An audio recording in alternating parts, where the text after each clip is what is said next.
রমজানের আরেকটি বড় আমল সদকা খায়রাত। জাকাত তো জাকাত বর্ষ যখন পুরো হবে তখনই ফরজ। তো অনেকে জাকাত বর্ষ রমজানে ফরজ হয়, রমজানে জাকাত আদায় করবে। জাকাতকে সদকা খায়রাত বলা, জাকাতকে আমরা যদি বলি এটা দান, জাকাতের অর্থ আদায় করলো আর মনে মনে ভাবলো যে দান করেছে, এটা কি ঠিক? জাকাতকে তো দান বলা চলে না।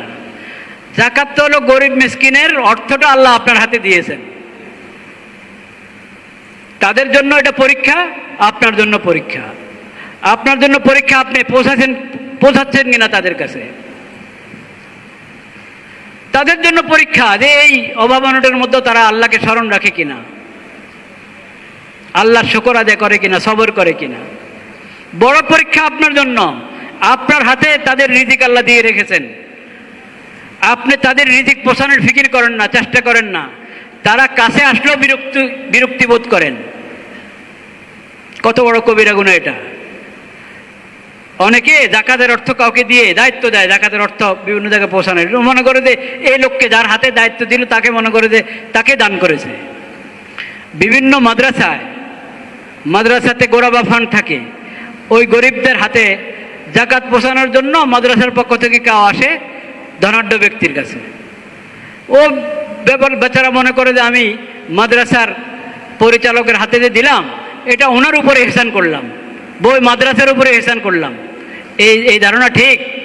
এটা কি ইহসান? না উনি আপনার উপরে ইহসান করলেন। আপনি তালাশ করে করে ওই খুঁজে, গরিবদেরকে খুঁজে, মিসকিনদেরকে খুঁজে তাদের হাতে পৌঁছানো দরকার ছিল।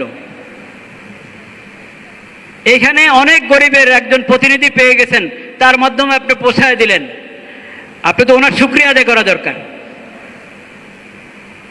কিন্তু এই বোধ তো আমাদের নাই। আমরা উল্টা মনে করি যে আমরা এহসান করছি। জাকাত এহসান নয়, জাকাত এটা এহসান নয়। এটা তো আল্লাহ ওই গরিবদের মাল আপনার হাতে দিয়েছেন, আল্লাহ দেখতে চান আপনি তাদের অর্থ তাদের কাছে পৌঁছান কিনা। জাকাতকে যে জরিমানা মনে করে, এটা কি মুনাফিকের আলামত না ইমানের আলামত? মুনাফিকের আলামত। জাকাতকে বোঝা মনে করা। মাত্র কতটুক? 2.5 ভাগ। এতটুককে বোঝা মনে হয়, অথচ এতটুক তোমার বাকি সম্পদকে পাক করে দিবে, পবিত্র করে দিবে, যদি এটা তুমি যথাযথ আদায় করো।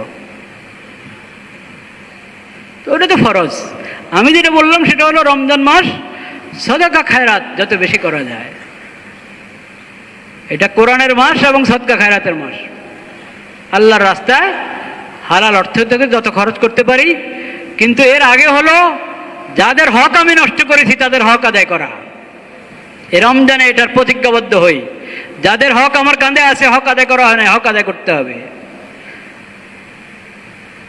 ঋণ করে আছে, অনেক ঋণ, কিন্তু টালবাহানা করে পিঠায়, ঋণ যথাসময় আদায় করে না, টালবাহানা করতেই থাকে।